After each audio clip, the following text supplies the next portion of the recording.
They were betrayed, humiliated, or heartbroken, and each of them snapped in a way that changed history forever. This is the true story of Jeanne de Cleason, a noble woman who lost everything and turned into a ruthless pirate, leaving a trail of blood across the sea. Year 1300, in Brittany, France, a red-haired girl named Jeanne is born into a minor noble family. Her beauty made her family see her as a prize to trade for land and power. At just 12, she's married off to an older nobleman. She has 2 kids, resigning herself to a life she never chose. But when Jeanne's first husband dies, she remarries, and this time she truly falls in love. Her new husband, Olivier, is her everything. They have 5 children together, live in wealth, and seem untouchable. Until 1341, when a war over the Duke of Brittany's succession shatters their world. Jeanne and Olivier support the French side, but he's captured in battle.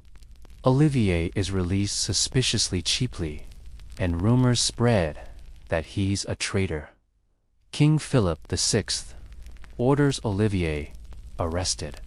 Jeanne rushes to Paris, begs for his life, even tries bribing the king's men, but fails. In August 1343, Olivier is publicly beheaded.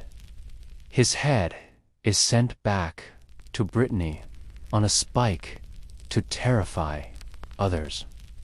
Jeanne forces her young sons to stare at their father's rotting head. She wants them to remember who took everything from them. Boiling with rage, she sells all her possessions, raises a private army, and swears revenge. Her target, the French king. Jeanne tricks a French loyalist castle into opening its gates.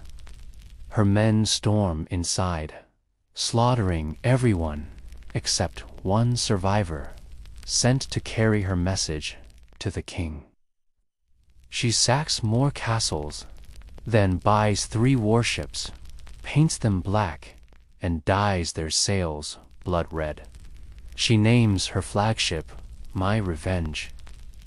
Now a pirate, she hunts French ships in the English Channel, massacring their crews and personally beheading French nobles. Word of the Lioness of Brittany spreads. The English crown sees her as an ally and secretly supports her rampage. But in 1348, the French navy corners her fleet. A brutal sea battle destroys her ships.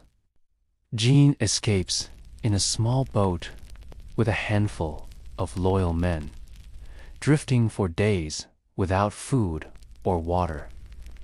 On the 7th day, near death, she washes ashore in England. The English king welcomes her as a hero.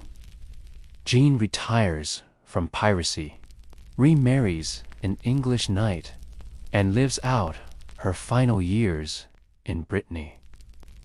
She dies peacefully at 59, leaving behind a legend of a noble mother who became the most feared pirate of her time. But what happened when obsession turned to bloodlust in Japan's pleasure districts?